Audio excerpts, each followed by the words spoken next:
Hey everybody, it's Dietitian Jacqueline. Hope you're having an amazing day. Welcome back to my channel. If you're not subscribed yet, please hit that subscribe button. I would love for you to be able to be the first to get notifications on new content. As you know, here we have a lot of cooking solutions and meal solutions for weight loss, fat loss, but also general health and wellness. While a lot of my content is geared towards women, men can benefit from the content as well. So I hope you stick around. But today we're talking about belly fat after your 40s, like what's going on, why does it seem like more difficult to lose weight and or reduce body fat as we get older.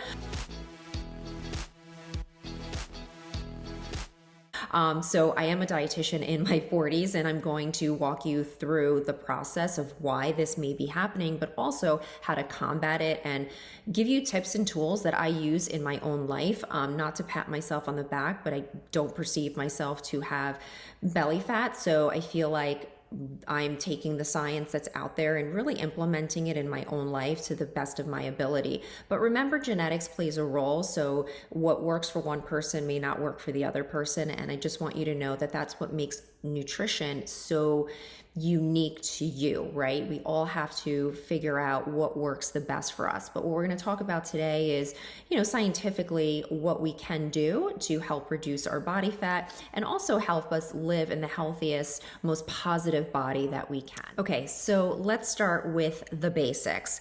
First things first, why does it feel like losing body fat in your 40s is harder or almost feels like doom and gloom, like impossible compared to maybe when you were in your 20s?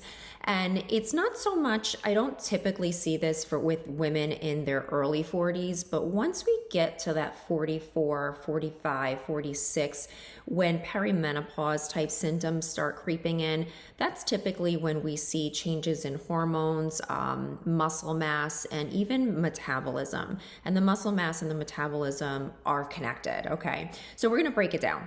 With hormones, so as we age, our hormone levels, especially, it's predominantly our estrogen and our testosterone, they start to shift. And our estrogen levels start to come down. And so what can happen is that it almost triggers your body to start storing fat around your belly area. But what science is showing us is that it's not even just the kind of belly fat that just sits on the outside of your belly, kind of like have you ever heard the term pinch an inch? Not that kind of belly fat. I mean, that can be part of it, but we're starting to see evidence of it being visceral fat. Now, visceral fat is the fat that wraps around your organs, and that's not good. We don't like that because that type of fat is what causes an increase in heart disease or an increase in diabetes, insulin resistance.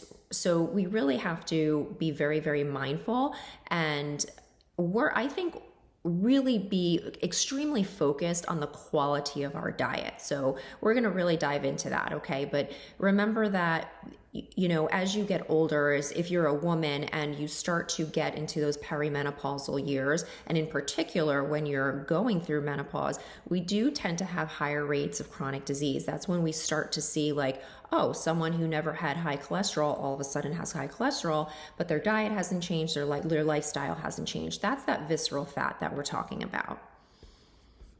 All right, so what about our metabolism? So you may have heard, as you get older, your metabolism naturally starts to slow down.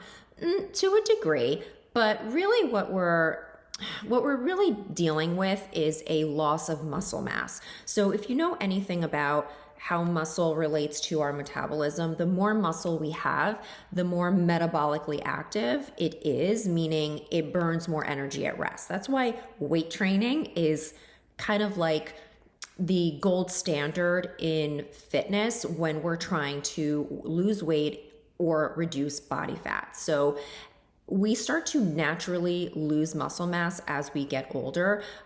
It's estimated around 5% per decade. So if we're reducing muscle mass and we're not doing anything about it, then naturally our metabolism is going to start to slow down because it means we're burning fewer calories at rest, right?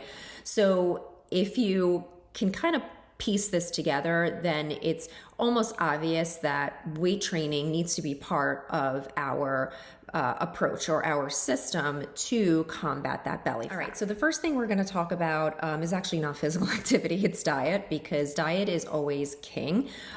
You can't out-train a bad diet. You might have heard that phrase. You also might have heard the phrase like abs are made in the kitchen. Well, what the hell does that mean, right? So really the majority of our fat loss really is tied to what we eat. If you are not cleaning up your diet in some way, then the weight training is not going to be as effective for you, okay? So we really need to focus on step number one, which you might have heard this now ad nauseum, and you're probably like, well, I don't know how to do it, but step one is you've got to prioritize protein. Protein is your best friend in the combat of any type of reduction in body fat, okay? If you're not meeting your needs for protein, this is gonna be an uphill battle, and I tell all my clients this on day one. So protein helps to build muscle. I'm not even gonna edit that out. I'm just gonna leave that in there. Protein helps to build muscle, which remember that we're losing slowly as we get older, but it also helps to keep us really full and satisfied. And research does show us that consuming protein does help to give our metabolism a little bit of a boost. So in other words, in the world of our macronutrients, so we have our proteins, our fats, and our carbs, protein requires a bit more energy out of us to process or digest. So that's what we mean by giving us a little bit of our boost in our metabolism. So that's a good thing. So we want our diet, and when I counsel my clients, typically I'm in the neighborhood of like 30%, sometimes 35% of total calories, depending on what that person's life looks like, right? Remember, we're all individuals, so it's not like a one size fits all. But if you want a range, I would say aim for around 20 to 30 grams per meal. Remember, it's going to be dependent on how much weight you have to lose. Do you weight train? Where you are in your life, what age are you, what your current diet looks like. If you're someone who's only consuming, let's say, 15 grams of protein at a meal, having you go to 30 is really unrealistic. So I try to kind of increase it slowly based on where you are today, okay? Number two, we need to cut back on processed foods. I don't know how else to say this, but the quality of your diet is critical to what your body looks like, okay? It's not just about calories. Calories matter, but it's not just about calories. The quality of your diet is critical. So when we talk about processed foods, I'm not talking about like just, a whole grain bread. Yeah, that's processed technically, right? Whole grain bread doesn't grow in a field. So what we're really talking about is heavily packaged items. So sugary cereals, chips, sodas, packaged snacks. So things that may have added sugars to them. So when you look at your package and you see added sugar, you want that to be 0. So something could have natural sugars in it coming from dairy or coming from fruit, but you don't want any added sugars. Also, we want to focus on healthy monounsaturated fats. We want to reduce saturated fats, which is the bad fat, okay? So a lot of this packaged food items, heavily processed foods, a lot of these compounds, if you will, because it's very uncommon to have a processed food that's super natural, right? Most of these packaged food items that I'm describing are the ones that are going to be counterproductive for your reduction in body fat. So number 3, healthy fats. Yes, healthy fats, they are healthy. Despite what you might have heard, read, your Aunt Sarah told you, eating fat doesn't make you fat. That is not true. The good kinds of fats that we're talking about here are avocados, nuts, seeds, olive oils, avocado oils. These have anti-inflammatory properties that can help reduce belly fat. And so it's really important to think about the quality of your diet as we've been describing, in that we're not talking about saturated fats or, fats that like grease fat, not that. I think that's where most people's heads go when we talk about fat. We're talking about these wholesome, monounsaturated, healthy fats that help to keep healthy cholesterol levels, can help balance hormones, can help keep you full and satisfied. These healthy fats really add a lot of good quality to your overall diet. So don't discount the power of these healthy fats. Please keep them in your diet. For me personally, I add 2 teaspoons to my egg whites in the morning. As you know, egg whites don't have any fat in them. They're all protein. So I add a little olive oil to that whenever I make them. I don't make egg whites all the time. I really love the flavor and it's good for me, right? Avocados, I'll make tuna salad with avocado instead of mayonnaise. That's something that I really enjoy. I enjoy like a handful of nuts as a snack. That's super filling. If you have like a sweet tooth or you're someone that's like, oh, I have to have something sweet or I have cravings, try a handful of almonds or some kind of nut. I think you'll find that it really cuts your craving in its tracks and it can really help you feel full for quite a while. Seeds, those are easy. You can add those to really anything, salads, eggs. You can sprinkle them on, proteins like chicken or fish, for example. So don't discount the power of our healthy fats. One of my favorites, salmon. Salmon is a healthy fat. It's a fat that's known as omega-3s, and we can't make our own omega-3s. We have to get it from food. So that's another good fat source that you can include as well.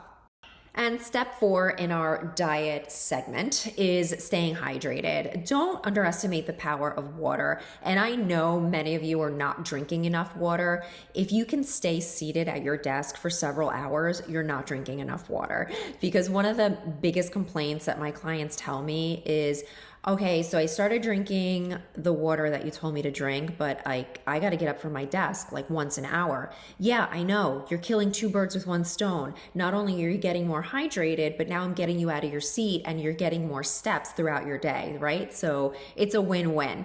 But sometimes, when we're feeling thirsty, our body can translate it as hunger, right? So those cues or those signals in our brain get like a little bit confused. And so a lot of times we're like, oh, I'm just hungry, let me go eat something, but really you're just thirsty. So try drinking water first, see how you feel. And if it doesn't do the trick, okay, maybe you need a snack and that's fine. A lot of times the question is, well, how much water should I drink? I try to aim for around half your body weight in ounces of ideal body weight. And if plain water isn't your thing, it's okay to do something like spa water with cucumber, ginger. You could do a lemon water, but going outside of that, like a seltzer water, sparkling waters, those are all okay. Herbal tea, totally okay. Those are great ways to stay hydrated. Be a water carrier. So when you're leaving your house, your water goes with you. When you're going to the gym, obviously your water goes with you.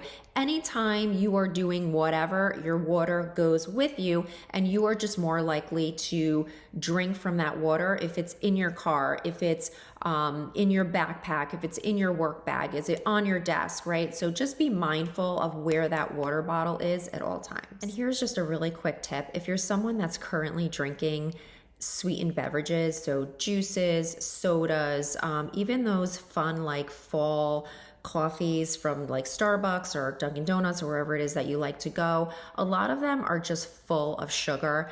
And I can't tell you how many people I've worked with where the only thing they did was remove those beverages from their diet, and they automatically started seeing reductions in their body fat, in the belly area, losing overall weight. I'm telling you, it can make a huge, huge difference. So be accountable. Write down everything that you're consuming, everything like drinks, foods, candies, whatever. And really think about like, am I drinking a little too much of this sugar sweetened beverage? If I cut it out, I wonder what will happen. All right, so now let's get into the physical activity part of this. I know we started kind of chatting a little bit about that in the beginning, but now we're gonna really drill it down. So Crunches, abs, do they help? The answer is no. Let's just get that out of the way right now. So that's not going to reduce belly fat. That's going to make your core and your abs stronger, which is amazing, but that's not helping you reduce body fat, okay? So what in the world is? Number one, we talked about strength training. As we mentioned earlier, strength training is critical to building muscle mass. As we age, we get a decrease in our muscle mass. It's just a natural progression of getting older. So get it out of your head that weight training is going to make you bulky. Oh my God. Like, stop saying that. Stop thinking it. Like, it's just not going to happen unless you, I don't know, are taking some type of steroids that are going to increase your muscle mass that drastically. In a woman in particular, it is so uncommon and so hard to do that. So please don't go down that road. But we really need to think about, how does this help us? So as we maintain and or build more new muscle, we help increase our metabolism. And we know that when we have higher levels of muscle, we burn more energy at rest. And so that's what we want. Aim for strength training, I would say at least 2 to 3 days a week when you're just beginning as a beginner. And we want to focus on those major muscle groups, right? So focus on those big muscles like your legs, your back, your chest. Core is certainly important.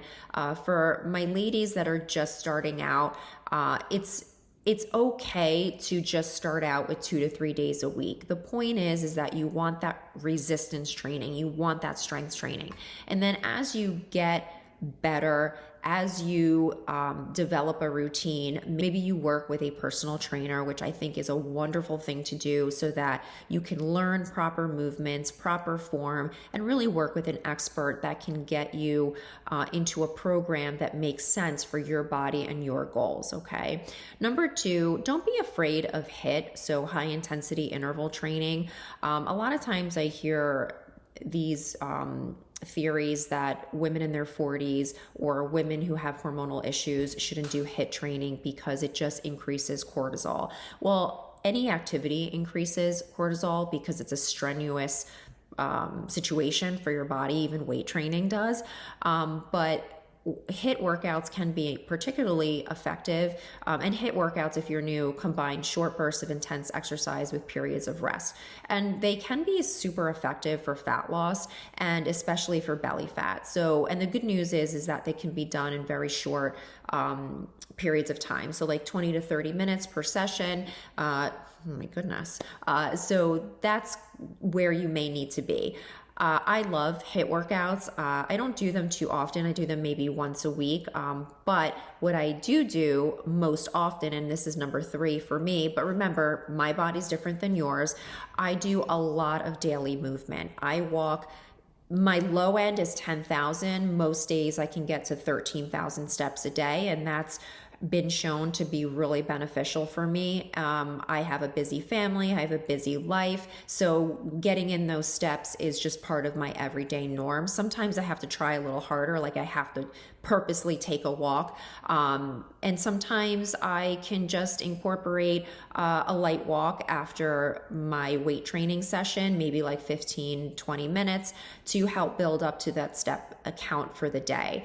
What I would challenge you to do is get a baseline of where you are today. If you're only getting, let's say, 7,000 steps a day, that's okay. Challenge your baseline and set a goal for getting an additional 2,000 steps. So that's how I would progress that up to your magic 10,000, right? So if 7,000 is your number, maybe you try like 8,000 to 9,000, see how you do with that. Then you add another 1,000 and you're at 10. And then once you got that going for a while, maybe you do go an extra 2,000 after that, but you kind of have to see where you are and you have to see how your body responds. But don't discount the power of walking. It can make a huge, huge difference. It's low stress, and most anybody can do it.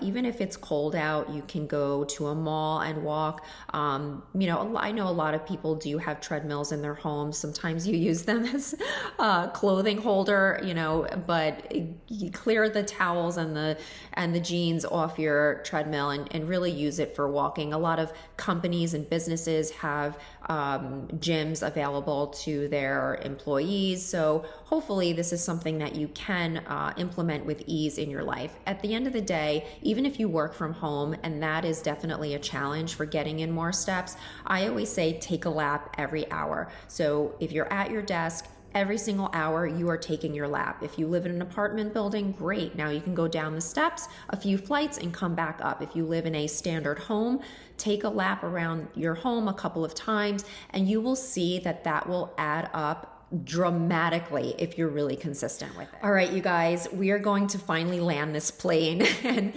we're finally getting to the place where, all right, we've done the diet, we've done the working out, like what else is there? Believe it or not, sleep and stress management can absolutely make a difference to reducing body fat. So if you are not sleeping enough, but also getting quality sleep, that will absolutely disrupt your normal hormonal balance. And especially if you're someone who is in perimenopause or starting to experience some hormonal disturbances, not sleeping well enough is going to definitely make it harder to lose that belly fat. Okay. So when we don't get enough sleep, and what that means is less than 7 hours per night. So I always say aim for like 7 to 9 for women, men like 7 to 8. It really throws your hormones out of whack, for lack of a better term. I mean, cortisol, which is our stress hormone, can really wreak havoc on our whole, belly storing fat situation. So high cortisol levels are directly linked to storing fat in that belly area. So prioritizing sleep like you would any other aspect of your health is really going to help. Also, you may say, well, Jackie, that sounds great, but I literally can't sleep. I've been there, okay? So if you're really struggling with simply sleeping, then look at your sleep routine or your bedtime routine before you go to bed. So what does that look like? Are you on your phone? Are you overstimulated with negative news? Are you watching TV and it's like, now you're wound up? Are you having caffeine too close to bedtime? Did you not work out? So there are lots of things that we can look at, and that can be like a whole other separate video on creating a quality sleep routine to allow you to at least fall asleep when you initially go to bed. Now, the second part of this is, well, I'm able to fall asleep, but I can't stay asleep. And that definitely is hormonal disturbances, typically is, where we see that happening. So I'm not a sleep expert. I have suffered with insomnia, but I have not an expert. So I just know that what works for me is something like a sleepy time tea, a chamomile tea before bed really works well. On occasion, I will take melatonin. I don't take it all the time. It's like less than once a week. I may need it, especially if I go through a night where I didn't sleep well and now I'm extra cranky.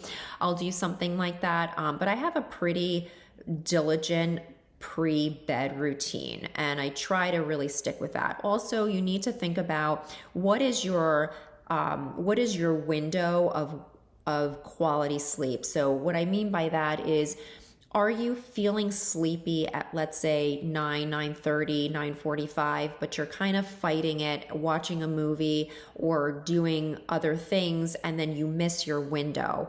I think that and I have read that there is a window of opportunity when our melatonin spikes, and that's really the opportune time to go to bed. And a lot of people ignore it and go past it, and then it becomes even more difficult to fall asleep. So, and then the last piece of it, of course, is stress management. And I get told lots of times, oh, you seem so cool and collected and so like carefree. Yet no. I am super type A. I'm a very anxious person. I will admit that. So I need stress management techniques in my life. And so some of those things include meditation, prayer, definitely working out every day, and keeping a very particular way of eating, very wholesome. I have a very natural kind of diet. I drink a lot of water, and I don't drink alcohol not that I never do. I'm saying I don't really drink alcohol, less than once a week. I probably have one drink. And so I think that we need to think about what is going to work for you to help manage chronic stress, because chronic stress can definitely lead to weight gain in many areas. So not only in the form of our bodies releasing more cortisol, but also a lot of times we're stress eaters, right? We look for food to soothe us or to make us feel better. So think about how your stress is impacting your lifestyle, and where can you make adjustments so that you can manage your stress. You're never going to remove stress, but we need to find ways to at least manage it. So I think this is a good time to tell you about my 52-week health habit tracker. And this tracker is really a workbook that's meant to help you fuel your body and your mind in many ways. So I give you 52 weekly health habits to implement throughout the course of the year. I've had people tell me, oh no, I dove right in and tried to do all of them. And you can do them however you like, but I found what I have heard, or what people have mentioned to me, is what they have found helpful or the most meaningful part of the workbook is the worksheets in between each of the health habits. So you will have an area to document gratitude, self-care, sleep, those health habits. And so if you're constantly keeping track of the habits that you're creating, how they're making you feel, and improving all areas of your life, you'll be amazed at how good you can really feel about yourself and the positive changes that you can have, not only in yourself, but also in those closest to you, right? When we're creating health habits for us, it spills over into our family, right? And the people that we connect with the most. So I'll leave the link in the description if you want to check it out. I hope that you enjoy it, and it's something that can really help you catapult you into the next version of yourself. All right, you guys, I know that was a lot, and I hope that it wasn't overwhelming, because that's not my goal for you. My goal is to try and give you really digestible pieces of information that you can really implement into your life. But, the big secret to losing body fat in your 40s, or really any age, truthfully, is consistency and patience. There's no magic pill, although there are a lot of magic pills out there. But if that's not the road that you want to go down, honestly, a healthful diet that limits or eliminates processed foods and prioritizes lean proteins with lots of just wholesome foods, exercise, in particular strength training, managing your stress, sleeping well or having proper sleep, you will see results, but you need to be consistent.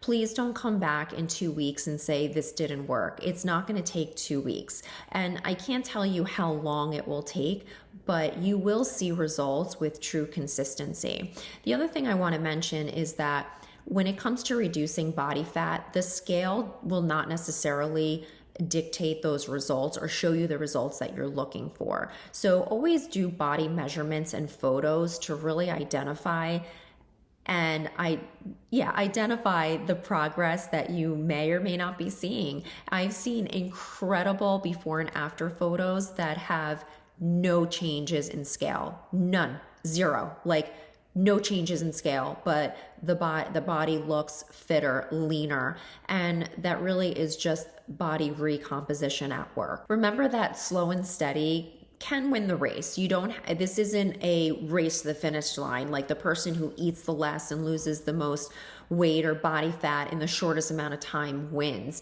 Remember that you may have not gained this in 2 weeks or 2 months. So it's not going to take 2 weeks or 2 months to undo it either. But I do think that with a simple plan, accountability, and a process and consistency, you really can see the results that you're looking for. So let's put a bow on this, and here is exactly your game plan. So step 1, eat whole foods, prioritize protein, cut down on the sugar, and or possibly eliminate it to a degree. You don't really have to eliminate it. It just kind of depends on what your personality is. Some people just do better if they're like, you know what, no added sugar, and that's the end of it. Drink more water, ditch definitely the sugary drinks, sodas, and any other like juices and things of that nature. I will add like a little tip here. Be careful with your homemade smoothies. If you're just kind of winging it and adding like a ton of ingredients without quantifying anything, that could also be problematic for you. But anyway, number 3, strength training. We want to start out with ideally 3 days a week. If you can only do 2, that's a great place to start, and then just build on that. Add in some HIIT workouts, lots of walking, lots of like movement, all right? Figure out where you are today and then add on so that you can progress. Get 7 to 9 hours of sleep every night and manage your stress. Find what works for you to stay cool and collected as much as you possibly can, right? And finally, stay consistent. While our wellness journey might have a beginning, it should not have an end. There's no end. We always need to be taking care of our bodies because this is the best way that we not only lengthen our life, but we lengthen our life in a healthier body.